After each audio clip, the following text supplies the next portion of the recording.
आगे के expansion plan पर पूरी तरह से बातचीत। आइए बढ़ते आगे। एसपीएल मिड कैप स्टॉक्स में दो खास मेहमान है तैयार। शरद अवस्थी साहब, मेहुल कोठारी साहब, बिगुल के साथ उनका स्वागत।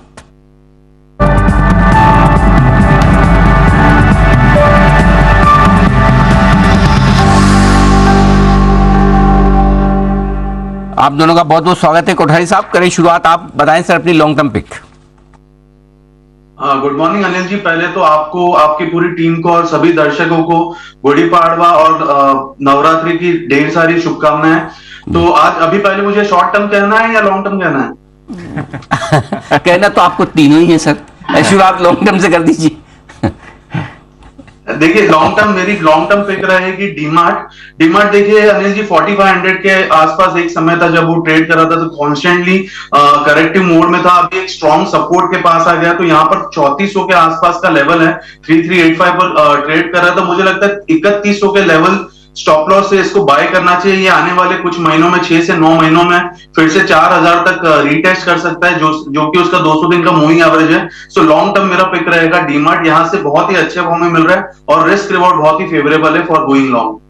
के तो डीमार्ट ये है उस स्टॉक जहां खरीदारी का। कल हिमांशु जी ने भी डीमार्ट दिया था लॉन्ग टर्म पिक के तौर पर, और आज मेहुल जी की तरफ से भी डीमार्ट आता है। देखा लगता है इस स्टॉक में फिर से कुछ बढ़िया होने की तैयारी में। और कुणाल जी के चेहरे की मुस्कुराहट भी बता रही है कि उन्हें अच्छा लग रहा है। रोज रोज उनके पोर्टफोलियो का स्टॉक रिकमेंड होता हुआ नजर आ रहा है, तो कुणाल जी बड़े प्रसन्न भी हैं इस बात को लेकर। आइए बढ़ते आगे, शरद जी से भी जाना जाए उनकी पसंद का शेयर। सर बताएं आपकी लॉन्ग टर्म पिक। जी हमारी लॉन्ग टर्म पिक है इमामी लिमिटेड।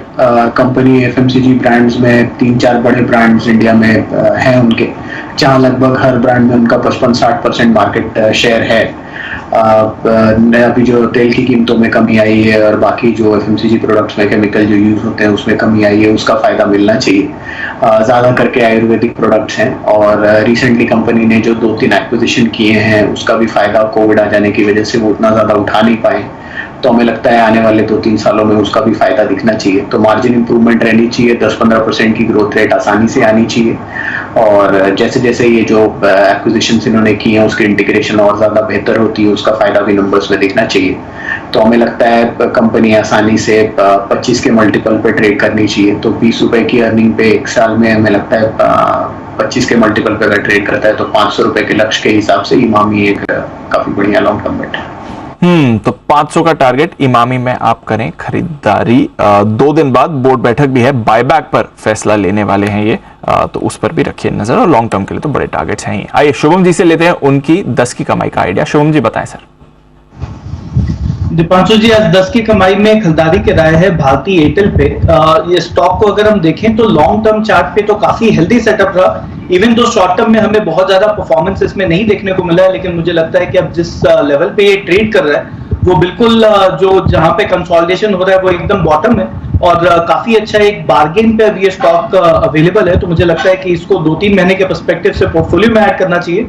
तो भारतीय एयरटेल पे 900 रुपए तक का लक्ष्य होगा और 690 पे हम एक स्टॉप लॉस मेंटेन कर सकते हैं। तो आज 10 की कमाई पे भारतीय एयरटेल पे खरीदारी करें। भारतीय एयरटेल ये है वो स्टॉक्स जहां पर खरीदारी करने की राय शुभम जी की तरफ से आती हुई। 10 की कमाई के तौर पर 690 का स्टॉप लॉस लगाकर टारगेट रखें 900 रुपए का। ये है आपके लिए खरीदारी करने की राय।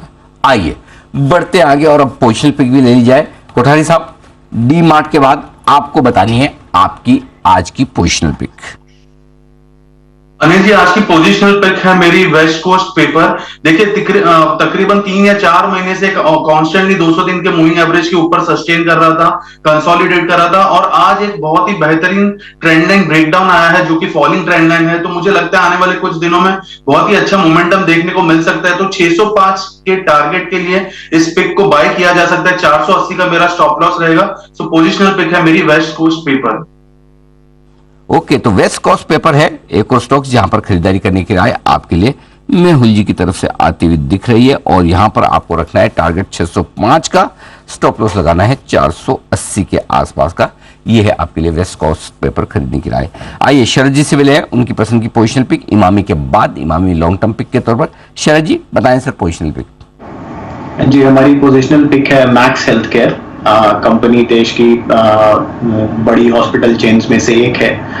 3-3,500 बेड्स उनके पास अभी हैं और 250 बेड्स की एडिशन वो कर रहे हैं। एक NCLT में कंपनी है, वहां से भी एक्विजिशन की वो बात कर रहे हैं, एक एक्विजिशन की इनऑर्गेनिक। ऑलरेडी डेट लेवल्स वगैरह कम हो गए हैं नए मैनेजमेंट के आने के बाद से। जिस तरीके से जो भी एक्विजिशन इन्होंने पिछले 2-3 सालों में किए हैं, उसको जिस तरीके से इन्होंने टर्न अराउंड किया, वो काबिल तारीफ है।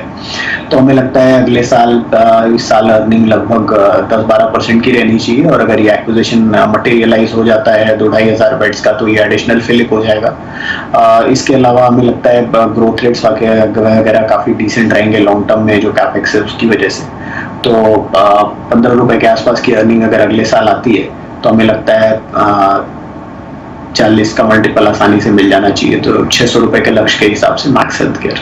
मैक्स हेल्थ केयर 600 रुपए के लक्ष्य के साथ आप करें खरीदारी। ये राय शरद जी की तरफ से शॉर्ट टर्म पिक के तौर पर भी आते हुए दिख रहे हैं। और आपको बता दें कि ये शो जब खत्म होगा उसके बाद आपके लिए एक विशेष शो आ रहा है। Yes, और वो विशेष शो आ रहा है रामदेव, माफ कीजिएगा, बसंत माहेश्वरी साहब के साथ आ रहा है, रामदेव सर के साथ, और हमने समीर अरोड़ा साहब के साथ 2 शो किए।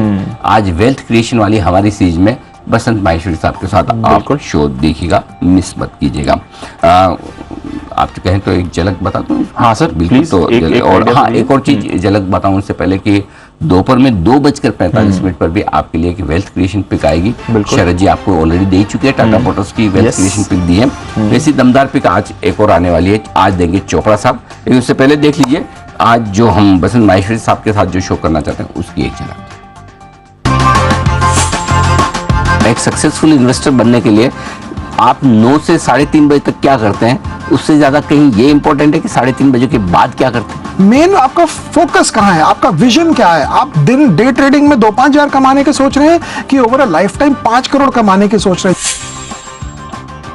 ऐसे नए सेक्टर्स, नई थीम्स निकल कर आ सकती है जो वेल्थ बना दे लोगों की। आपको चाहिए स्पीड बोट, मोटर बोट, छोटी वाली, यस, जो नहीं आई है, जो आवाज करती है लेकिन स्पीड से चलती है। स्पीड क्या है? ग्रोथ है। हाँ। तो आपको ग्रोथ स्टॉक्स लेना है। तो पैसा गोल्ड में बनाया, जो प्रॉपर्टी में बना, वो तो कहीं बना ही नहीं, उस पर क्या कहेंगे आप? गोल्ड खरीद के कोई अमीर नहीं होता, अमीर होके लोग गोल्ड खरीदते हैं। क्या बात है। कोई ऐसा गुरु मंत्र जो आप हमारे नए रिटेल इन्वेस्टर्स को देना चाहते हैं कि कैसे वेल्थ और अगर आपको ये लग रहा है कि मेरे पास ऐसे शेयर होने चाहिए तो जो गिरे ही नहीं, तो याद रखिएगा बढ़ते टाइम वो बढ़ेंगे भी नहीं।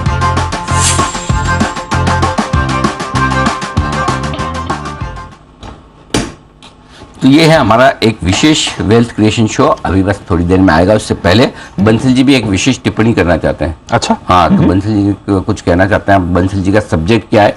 बंसल जी की विशेष टिप्पणी कभी भी कहीं भी और किसी भी सब्जेक्ट पर आ सकती है। उसके लिए कोई जरूरी नहीं कि जो बात हम कर रहे हैं उससे किसी तरह का कोई कोरिलेशन हो। जी बंसल जी बताएं सर। देखिए अनिल जी, ये मेरी टिप्पणी जो अनिल जी दोस्ती पर है, लेकिन आज इसलिए खुश नहीं है कि डीमार्ट रिकमेंड हो रहा है अनिल जी। हाँ। वो तो अनिल जी मल्टी बैगर हो गया। देखिए अनिल जी, आज सुबह जब मैं न्यूज़पेपर देख रहा था तो बिजनेस न्यूज़पेपर और जनरल न्यूज़पेपर पर मोस्ट वैल्यूएबल सेलिब्रिटी की फोटो छपी हुई थी।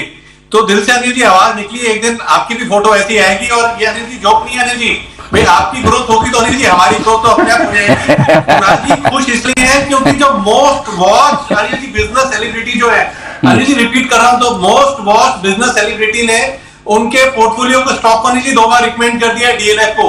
तो कुणाल जी का सीना अनिल जी 56 इंच का हो जाएगा, इस तरीके से तो छोटा हो जाएगा नया। तो कुणाल जी खुश हैं क्योंकि आप DLF रिकमेंड कर रहे हैं। धन्यवाद बंसल जी। और जैसा मैंने आपको पहले डिस्क्लेमर दे दिया था कि कोई जरूरी नहीं जिस चीज का वार्तालाप हो रहा हो उससे कोई कनेक्शन हो। बंसल जी की टिप्पणी कभी भी आ सकती है, सेंसेक्स और निफ्टी के फॉल की तरह अचानक से। लेकिन बंसल जी ने शुभकामनाएं दे दी है। कुणाल जी को धन्यवाद, कुणाल जी की तरफ से आपको। आइए शॉर्ट टर्म पिक्स का वक्त है, कोठारी साहब बताएंगे हमें अपनी शॉर्ट टर्म पिक। बताएं सर। आज की मेरी short term pick Anil ji वो है ओलेक्ट्रा ग्रीन टेक। हमने रिसेंटली देखा था कि तकरीबन 400 रुपए से 750 तक का बहुत ही बेहतरीन मूव आया था। उसके बाद एक करेक्टिव मूव आया है, यहाँ पर कंसोलिडेट करा और एक फ्रेश ब्रेकआउट हमने देखा है। तो 650 के पास अगर मिलता है तो बाय करना चाहिए। थोड़ा सा चल गया है ये आज, तो एक डिप पर बाय कीजिए। 620 का स्टॉप लॉस रहेगा और बहुत ही शॉर्ट टर्म में 710 के टारगेट्स दिखा सकता है। तो 10 के टारगेट के लिए ओलेक्ट्रा ग्रीन में करनी है आपको खरीदारी। आइए आगे बढ़े, शरद जी से ले रहा है उनकी शॉर्ट टर्म पे की। उससे पहले जल्दी से आपको बता दें कि लाइफ इंश्योरेंस कंपनी में जो आज अच्छी तेजी दिख रही है और उस पर इस पूरे सेक्टर पर जो CLSA का भरोसा बढ़ा है, इसकी वजह क्या है जरा समझ लें। वरुण हमारे साथ है बताने के लिए। वरुण बताइए। डेफिनेटली अनिल जी, तो काफी समय बाद हमने देखा है कि इंश्योरेंस कंपनीज पे रिपोर्ट आई है और अच्छा खासा अपग्रेड जो है इंश्योरेंस कंपनी को किया गया है। हालांकि सीएलए से मोर देन ग्रोथ, स्टॉक्स में जो करेक्शन आया है उसको ज्यादा बाय अपॉर्चुनिटी देख रहा है। इनका कहना है कि आगे आपको ग्रोथ देखने मिलेगी, हालांकि ग्रोथ थोड़ी धीमी होगी। FY23 से 25 तक अगर आप देखेंगे तो APE और VNB में 5 से 10% के आसपास की आपको ग्रोथ देखने मिल सकती है। जनवरी, फरवरी, मार्च में वैसे भी हम देखते हैं कि इंश्योरेंस में प्री बाइंग होती है, इसके लिए हो सकता है कि फर्स्ट हाफ FY24 जो है वो थोड़ा धीमा देखने मिले। लेकिन स्टॉक में अगर आप देखेंगे तो बजट के बाद से करीब 7 से 24% के आसपास का करेक्शन जो है वो आ चुका है और वैल्यूएशंस अगर आप देखेंगे तो वो काफी रीजनेबल हो गए। करीब 0 से 4% के आसपास की मीडियम टर्म ग्रोथ जो है उसी को ही वैल्यूएशंस अभी फैक्टर इन कर रहे हैं, जबकि इनका ग्रोथ का अनुमान 5 से 10% का है। तो ये एक बड़ी चीज है जिसके कारण ये कह रहे हैं कि आपको यहाँ खरीदारी के अच्छे मौके मिल सकते हैं। जो टैक्सेबल लिमिट है, लॉन्ग टर्म कैपिटल गेन्स है, उसके चलते जो इम्पैक्ट कहीं ना कहीं IRR में है, पहले मान के चले थे 115 बेसिस पॉइंट का होगा, वो अब गिर के इनका मानना है कि केवल 30 बेसिस पॉइंट का ही हो सकता है, यानी कि अच्छा खासा रिवर्सल जो है आपको देखने मिल सकता है। इसके लिए SBI लाइफ अपग्रेड किया है आउट परफॉर्म से बाय, प्राइस टारगेट बढ़ाए गए हैं। HDFC लाइफ को भी अपग्रेड किया, मैक्स लाइफ और ICICI प्रू में भी 485 के लक्ष्य दिए हैं। आप लक्ष्य अपनी स्क्रीन पे देख सकते हैं, थोड़ी देर में आएंगे। लेकिन तमाम जो इंश्योरेंस कंपनियां हैं उनको इन्होंने अपडेट किया है, प्राइस टारगेट बढ़ाया है। ओके, तो ये है आपके लिए बड़े अपग्रेड्स आते हुए लाइफ इंश्योरेंस कंपनियों पर CLSC की तरफ से। बढ़ते हैं आगे और अब वक्त है शॉर्ट टर्म पिक का। शरद सर बताएंगे हमें short term pick Max Healthcare के बाद। बताएं सर। जी, हमारी शॉर्ट टर्म पिक है ESPL, गुजरात स्टेट पेट्रोनेट। हमें लगता है जिस तरीके से गैस की कीमतों में इंटरनेशनल वाले मार्केट्स में ऑलरेडी करेक्शन आ गई है, वो नॉर्मल लेवल्स पे आ गए हैं, तो जिस तरीके से ये बाकी ट्रेड करते हैं और उसके बाद उसको लोकल अवेलेबल कराते हैं यूजर्स को, तो उसमें इनको जो अनसर्टेनिटी थी बाजार में वो लगभग खत्म हो गई है। और कंपनी एक बहुत बड़ा कैपेक्स भी कर रही है जो लॉन्ग टर्म में इनकी ग्रोथ को एड करेगा। अभी लगभग 2700 किलोमीटर की पाइपलाइन है इनके पास, दूसरा सबसे बड़ी पाइपलाइन कंपनी है इंडिया की, और 3600 किलोमीटर का वो कैपेक्स है जो 3 अलग अलग फेजेस में है, 2 सब्सिडियरीज के थ्रू। हालांकि बहुत ज्यादा उसमें कुछ इंप्रूवमेंट अभी तक हुआ नहीं, बट ग्रेजुअली वहां पे होगा क्योंकि गवर्नमेंट का फोकस है सिटी गैस डिस्ट्रीब्यूशन पे। तो हमारा ये मानना है अर्निंग्स लगभग स्टेबल रहेगी इस साल, तो 30 रुपए के आसपास की अर्निंग्स आनी चाहिए।